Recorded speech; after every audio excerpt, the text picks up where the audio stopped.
اور یہ جس طرح کی نیکی کریں گے اس کی ناقدری نہیں کی جائے گی، اور اللہ پرہیزگاروں کو خوب جانتا ہے۔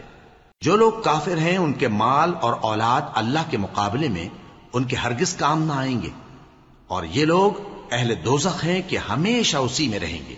یہ لوگ جو مال دنیا کی زندگی میں خرچ کرتے ہیں اس کی مثال آندھی کی سی ہے جس میں سخت سردی ہو اور وہ ایسے لوگوں کی کھیتی پر جو اپنے آپ پر ظلم کرتے تھے چلے اور اسے تباہ کر دے۔ اور اللہ نے ان پر کچھ ظلم نہیں کیا بلکہ یہ خود اپنے اوپر ظلم کر رہے ہیں۔ مومنوں، کسی غیر مذہب کے آدمی کو اپنا رازدار نہ بنانا۔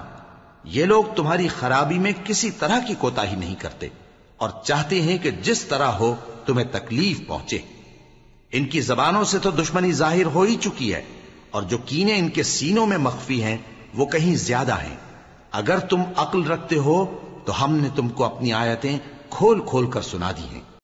دیکھو، تم ایسے صاف دل لوگ ہو کہ ان لوگوں سے دوستی رکھتے ہو، حالانکہ یہ تم سے دوستی نہیں رکھتے، اور تم سب کتابوں پر ایمان رکھتے ہو اور یہ تمہاری کتاب کو نہیں مانتے۔ اور جب تم سے ملتے ہیں تو کہتے ہیں ہم ایمان لے آئے ہیں، اور جب تنہا ہوتے ہیں تو تم پر غصے کے سبب انگلیاں کاٹ کاٹ کھاتی ہیں۔ ان سے کہہ دو کہ اپنے غصے میں مر جاؤ، اللہ تمہارے دلوں کی باتوں سے خوب واقف ہے۔ اگر تمہیں آسودگی حاصل ہو تو ان کو بری لگتی ہے، اور اگر تمہیں رنج پہنچے تو خوش ہوتی ہیں۔ اور اگر تم تکلیفوں کی برداشت اور نافرمانی سے کنارہ کشی کرتے رہو گے تو ان کا فریب تمہیں کچھ بھی نقصان نہ پہنچا سکے گا۔ یہ جو کچھ کرتے ہیں اللہ اس کا احاطہ کیے ہوئے ہے۔ اور اس وقت کو یاد کرو جب تم صبح کو اپنے گھر سے روانہ ہو کر ایمان والوں کو لڑائی کے لیے مورچوں پر موقع بموقع متعین کرنے لگے، اور اللہ سب کچھ سنتا ہے، جانتا ہے۔ اس وقت تم میں سے دو جماعتوں نے جی چھوڑ دینا چاہا، مگر اللہ ان کا مددگار تھا، اور مومنوں کو تو اللہ ہی پر بھروسہ کرنا چاہیے۔ اور اللہ نے جنگ بدر میں بھی تمہاری مدد کی تھی جبکہ اس وقت بھی تم بے سر و سامان تھے۔ بس اللہ کی نافرمانی سے بچو تاکہ شکر گزار بن جاؤ۔ جب تم مومنوں سے یہ کہہ کر ان کے دل بڑھا رہے تھے کہ کیا تم کو یہ کافی نہیں کہ تمہارا پروردگار 3000 فرشتے نازل کر کے تمہیں مدد دے؟ ہاں، کیوں نہیں؟ اگر تم دل کو مضبوط رکھو اور نافرمانی سے بچتے رہو، اور کافر تم پر جوش کے ساتھ دفتن حملہ کر دیں تو تمہارا پروردگار 5000 فرشتے جن پر نشان ہوں گے تمہاری مدد کو بھیجے گا۔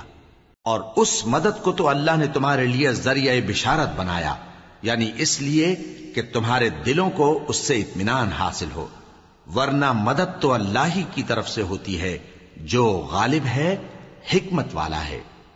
یہ اللہ نے اس لیے کیا کہ کافروں کی ایک جماعت کو ہلاک کر دے یا انہیں ذلیل و مغلوب کر دے کہ ناکام واپس جائیں۔ اے پیغمبر، اس کام میں تمہارا کچھ اختیار نہیں۔ اب دو صورتیں ہیں، یا اللہ ان کے حال پر مہربانی کرے یا انہیں عذاب دے کہ یہ ظالم لوگ ہیں۔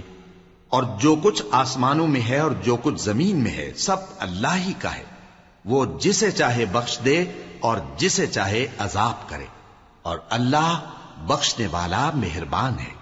اے ایمان والو، دگنا چوگنا سود نہ کھاؤ اور اللہ سے ڈرو تاکہ کامیاب ہو جاؤ، اور دوزخ کی آگ سے بچو جو کافروں کے لیے تیار کی گئی ہے، اور اللہ اور اس کے رسول کی اطاعت کرو تاکہ تم پر رحمت کی جائے، اور اپنے پروردگار کی بخشش اور اس بہشت کی طرف لپکو جس کا عرض آسمان اور زمین کے برابر ہے، اور جو پرہیزگاروں کے لیے تیار کی گئی ہے، جو آسودگی اور تنگی میں اپنا مال اللہ کی راہ میں خرچ کرتے ہیں اور غصے کو روکتے اور لوگوں کے قصور معاف کرتے ہیں، اور اللہ نیکوکاروں کو دوست رکھتا ہے۔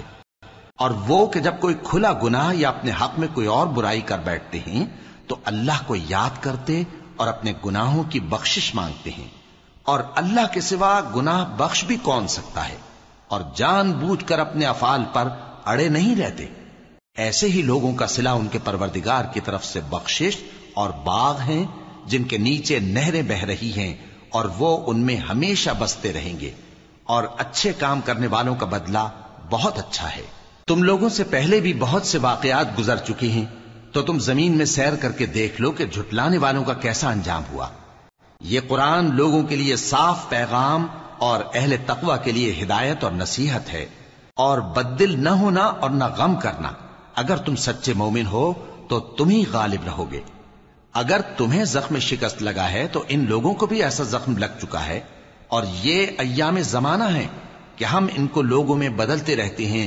اور اس سے یہ بھی مقصود تھا کہ اللہ ایمان والوں کو جدا کر دے اور تم میں سے بعض کو شہید بنائے، اور اللہ بے انصافوں کو پسند نہیں کرتا. اور یہ بھی مقصود تھا کہ اللہ ایمان والوں کو پاک صاف بنا دے اور کافروں کو نابود کر دے.